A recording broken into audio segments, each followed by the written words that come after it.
कर लो अनुभव प्रभु प्यार का, कर लो अनुभव प्रभु प्यार का, कर लो अनुभव प्रभु प्यार का।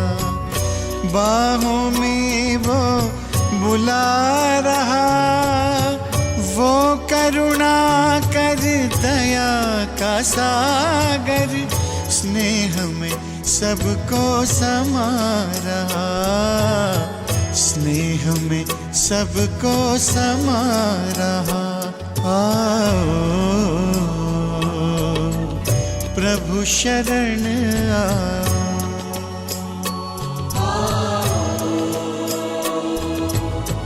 प्रभु शरण कर लो अनुभव प्रभु प्यार का। हाँ, जब तक सबसे पहला चैप्टर ये है कि बच्चे तुम आत्मा हो, दे नहीं हो।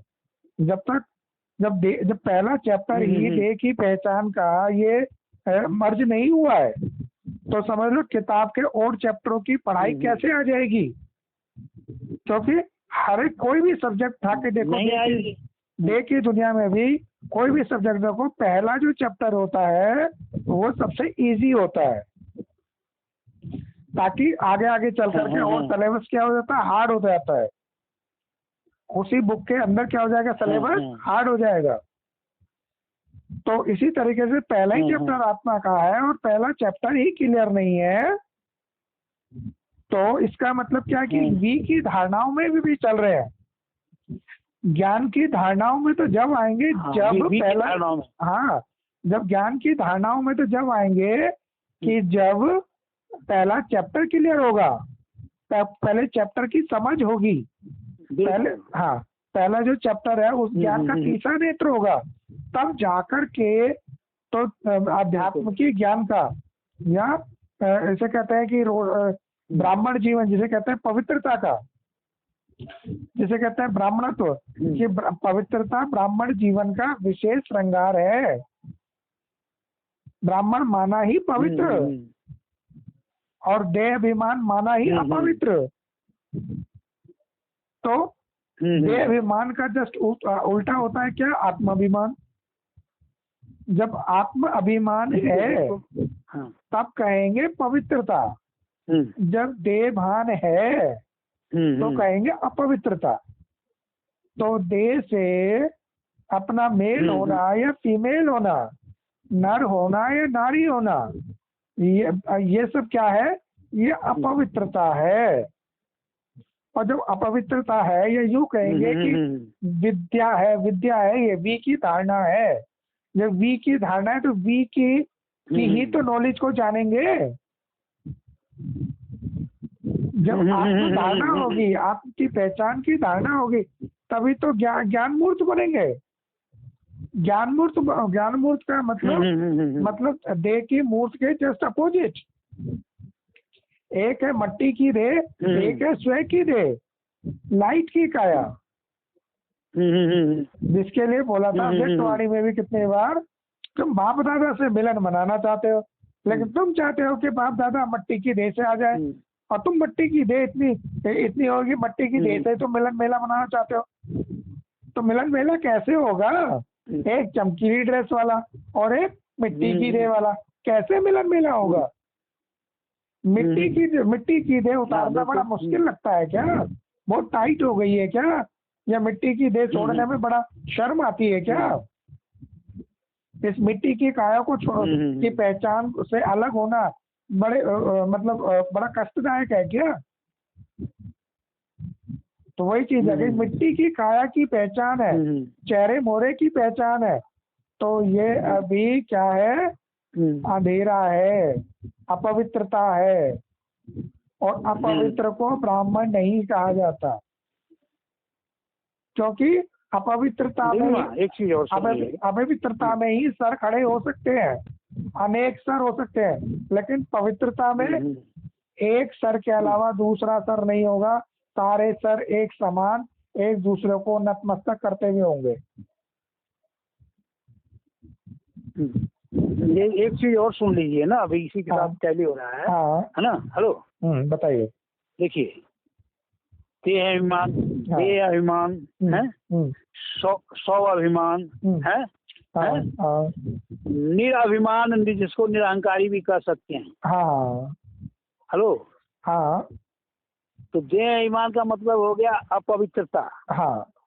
सौ अभिमान का मतलब हो गया पवित्रता। और निराभिमान का, निरहंकारी का मतलब हो गया पावनता। हेलो, पावनता, पावनता को भी वो कीजिए ना, पति तो पावन वाली स्टेज जो है निरहंकारिता से ही मिलेगी, बनेगी। बिल्कुल बिल्कुल बिल्कुल, चाहे देखने का पार्ट बजेगा। हाँ जी। पवित्र, अपवित्रता, पवित्रता और जो है पावनता है। क्योंकि एक चीज बेसिक में भी मेरे दिमाग में बात गूंजती थी पावन शब्द को लेकर। ये लोग कह रहे हैं योगी बनो पवित्र बनो, योगी बनो पवित्र बनो, बीके की बात बता रहा हूँ। लेकिन पावन शब्द इनके अंदर है ही नहीं कहीं भी। और जबकि पावन शब्द जो है निराकारिता को दर्शा रहा है, उसको क्या बोलते हैं, निराभिमान को दर्शा रहा है, कोरा निराभिमान बिल्कुल उसको कहा जाएगा। बिल्कुल बिल्कुल, समझिए ना। और सौ अभिमान और देह अभिमान में हमारा मिक्सिंग रूप है। बिल्कुल। और इसको हम संकरण भी कह सकते हैं, शंकर के स्टेज से। तो वो श्याम सुंदर भी कह सकते हैं। लेकिन भाई हम तो श्याम सुंदर से परे की स्टेज जो है को तलाश रहे हैं ना। चाहे आत्मा का स्टेज श्याम सुंदर से परे की स्टेज है, जैसे दैवीय शब्द आ गया। तो ये तो मेल फीमेल से परे का शब्द हो गया, परे का शब्द। श्याम सुंदर से परे की स्टेज हो गई, परे का शब्द हो गया। तो पारलौकिकता का जो दर्शन मेरे बुद्धि में था, उसको अब मैं उसमें ले जा रहा हूँ। निरहंकारिता कहिए, निराभिमान कहिए, बिल्कुल उससे टैली कर रहा हूँ। तो वो एक मान लीजिए उसमें जो है सारी चीजें जो है समभाव में दिखाई दे रही हैं।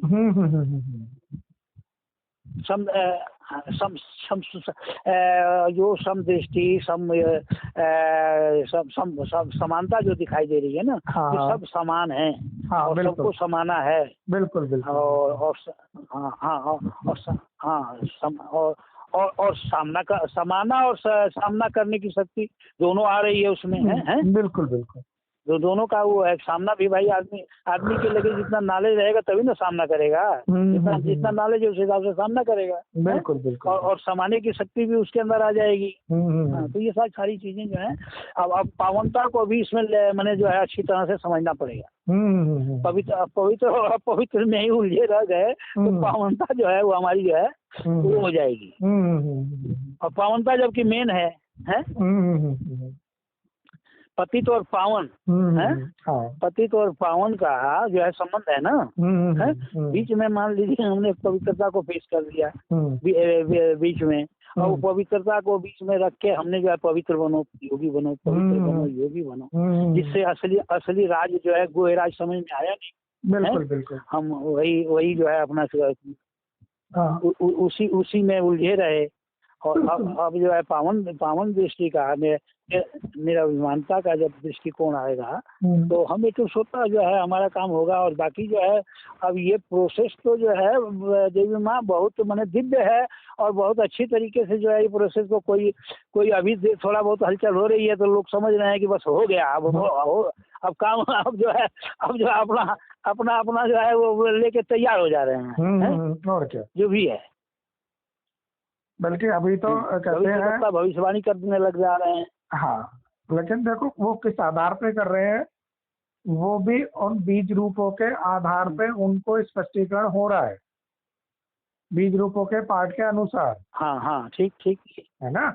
और रही बात, और क्योंकि बीज रूपों के पाठ के अंदर ये चेंजेस आते चले जा रहे हैं, तो वो उनके द्वारा जो उनका पाठ है केवल अपने शब्दों के द्वारा बताने का, वो उनके द्वारा बताया जा रहा है। मतलब सब कुछ सबको इमर्ज हो जाएगा कि ये चेंजेस हो रहा है। और इस चेंज होने के बाद तीसरी स्टेज का जो प्लेटफॉर्म होगा वो ऐसा प्लेटफॉर्म होगा जो सभी को इनको दिखा देगा कि जो अभी तक हम बाहर की दुनिया वाले एस्ट्रोलॉजर कहो, कुछ भी कहो, भविष्यवेता कहो, कि जो जिसकी वो सोच रहे थे वो चीज ये पाठधारी ये इनके द्वारा हो रहा है ना। वो तो मान लीजिए जब वो हाँ जब हमारी निराकारी स्टेज बनेगी तो वो तो होगा, स्वतः होगा। और वो उसमें तो कोई बहुत सही तरीके से होगा, स्वतः होगा और सबको टचेबल होगा। मैंने सबको टच होगी वो। क्योंकि अभी जो हो रहा है केवल उसका क्या हो रहा है कि एक ऑब्जेक्ट प्लेटफॉर्म तैयार हो रहा है, अभी वो प्रैक्टिकली नहीं है इतना प्लेटफॉर्म है, लेकिन तीसरी वाली स्टेज पर प्रैक्टिकली दिखाई देगी सभी को, इनको भी पता लगेगा कि ये विशेष है। ये विशेष है। कि उन्हें विशेषता की अनुभूति होगी। जब पावनता या निर्भयता, अभयता, ये निर्भयता वाला, निराकारता, निर्विकारी, निरंकारता की एक संपूर्ण स्टेज का जो परफॉर्मेंस होगी, प्रैक्टिकली परफॉर्मेंस होगी, तो वो सबको महसूस होगी। फूल खिलता है तो प्रैक्टिकली खिलता है ना। ऐसा हम जानते हैं भैया, फूल की खुशबू होती है, वर्डिंग में हमें पता होता है, गुलाब ऐसी देता है, कमल ऐसी देता है, सूरजमुखी ऐसी देता है, पता है वो तो। लेकिन जब प्रैक्टिकल में होता है तो उसकी फीलिंग ऑटोमेटिक होती है।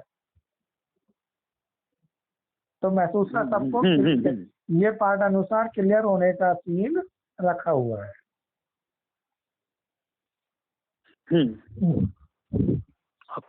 खुशबू की भी निराकारिता है, हवा की भी निराकारिता है, और क्या पानी की भी निराकारिता है, आग की अपनी है, निराकारिता यही ना है।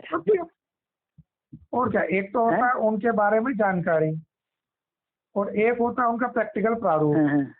तो वही स्टेज है कि अभी तक क्या होता है कि जब तक हमारा तीसरा नेत्र नहीं खुला था तब तक तो हम वी की धारणाओं की ही बातें चल रही थी। उसके बाद जब तीसरे नेत्र वाला तीसरा नेत्र मिल गया तो आत्मज्ञान की धारणाएं शुरू हो गई।